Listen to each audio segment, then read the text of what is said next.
వచ్చావు? అంతపాటి అర్థం చేసుకోలేని అర్ధకురాలివా, లేక నా నోట చెప్పించాలనే అభిలాష? దుర్మార్గుడా, నా తల్లిదండ్రుల్ని ఎందుకు అలా చేపలుగా చేసి హింసిస్తావు? తల్లిదండ్రులతో ఆటలాడవలసిన వయసు కాదు, ప్రియుడి సందిటిలు ఊగుతూ ఊసులాడవలసిన వయసు. రాసుందరి, మళ్ళీ నన్ను తాకావా? నిన్ను తాకకుండా ఉండగలను?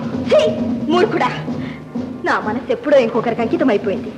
నేడో రేపో వివాహం కాల్సిన నన్ను ఇలా మాయతో తీసుకొచ్చి బలవంతం చేయడం న్యాయమా? న్యాయాలు తర్వాత ఆలోచిద్దాం, ముందు నా కౌగిటిలోకి రా.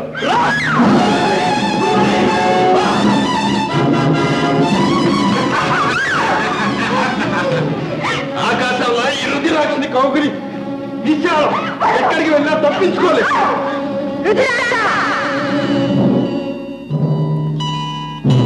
మూర్ఖుడా, సమ్మతించని స్త్రీని పొందాలంటే విరతాక్షిణీ దేవిని ప్రసన్నం చేసుకోవాలని తెలిసి కూడా ఇలా ప్రవర్తిస్తున్నావా? నీ అంతాన్ని నీవే అందుకుంటున్నావా? పొరపాటు తల్లి, పొరపాటు. ఈమె సౌందర్య దాహంలో నాకు రాబోయే ఆపదను మరిచాను. ఆ విరసాక్షిణీ దేవిని ప్రసన్నం చేసుకునే ఈమెను పొందుతాను. రావే నా జీవనేత్రి. దమనిక, ఏమిటి?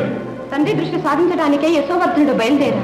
తప్పకుండా సాధించగలడని నా అనుమానం. వీల్లేదు, ఎంత మాత్రం వీల్లేదు. దమనిక, అష్టక్షుద్రికులను హెచ్చరించు. మార్గ మధ్యంలోనే అష్ట కష్టాలు పెట్టి మట్టి చేయమని మా ఆజ్ఞగా తెలుపు.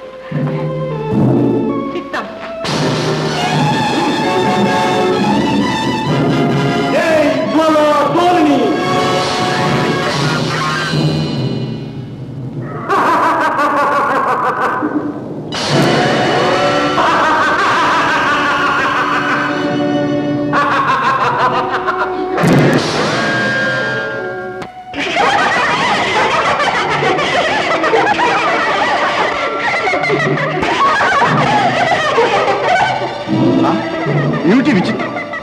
చెట్లకు పళ్ళవలే ఈ తనలేమిటి?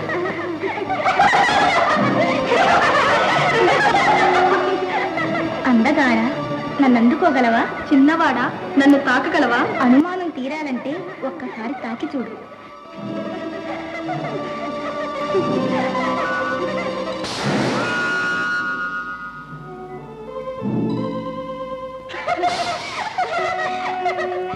ఆశ్చర్యపోతామే, ఆశ్చర్యకందరమే. మేము నిన్ను అలరించడానికే వచ్చాం.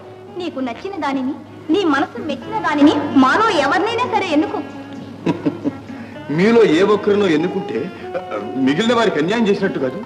వాళ్ళకి ఈర్ష్య రాదు? రాదు. మాలో ఏ ఒక్కరికి ఆనందమైన అందరికీ ఆనందమే. ఓహో, ఆలోచించుకో, ఆలస్యం చేయకు, తొందరగా రా.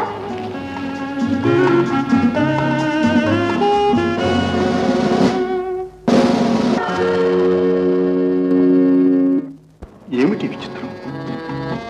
ఆ ఘోరారణ్యం ఏమిటి? ఈ సుందర మందిరం ఏమిటి?